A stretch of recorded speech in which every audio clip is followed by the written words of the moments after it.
My name is Elliott, and I'm your interest rate analyst here at Elliott International. And in this quick ATV video, we are going to offer tips on how to navigate pull or bear traps. In Elliott lingo, the term pull or bear trap is used to describe the flat correction with its subtypes, whether it's the regular flat, expanded flat, or the running flat. Now, let's use this illustration chart to view what is a flat correction and why it's called a trap. In this example, we've got an ongoing impulse wave where wave 3 has ended and we have a sideways to downward price action. The issue here is that once a 5-wave decline is spotted, one would assume that the larger degree uptrend has ended and that trend reversal is in force, and then caught off guard when the market continues to score higher highs. This is especially true with the expanded flat variety, where wave B registered a higher high, which might lead the casual observer to think that wave 3 has ended, then a 3-wave decline for wave 4, and that this higher high completes the 5-wave sequence. But the fact is that this 5-wave pullback is part of a larger flat correction labeled waves A, B, and C. We know that flat corrections are composed of 3, 3, 5. 3 waves for wave A, 3 for wave B, and 5 waves for wave C. Of course, the first clue here is that this advance to new high consists of just 3 waves, not a 5-wave sequence. However, in practice, it's possible to find price action that's not as clear as we would have preferred, especially on smaller time frames where we can't be certain that the advance in 5 waves, or even a situation where the final leg of wave 3 here was an ending diagonal. I admit it's not common for an expanded flat to follow ending diagonals, but again, on a smaller time frame, there is no Elliott wave rule against that.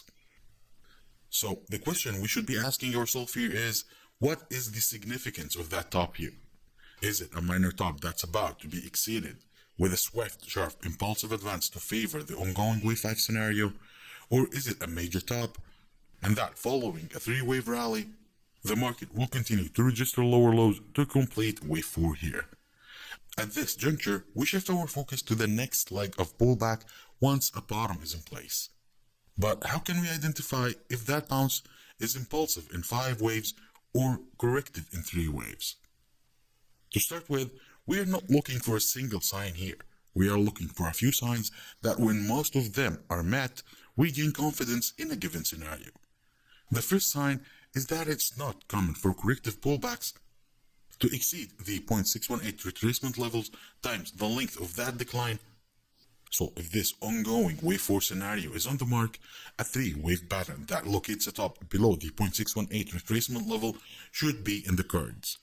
Moreover, this 3-wave pattern is usually contained within parallel lines respecting that upper boundary of the corrective channel. And the third sign we should be looking for is that the slope of that third leg is less steep than the slope of this first leg. And the final sign is that if we use a lagging momentum indicator such as MACD, RSI, or stochastics, we would notice the presence of a bearish divergence between the top of this leg and the top of the first leg here.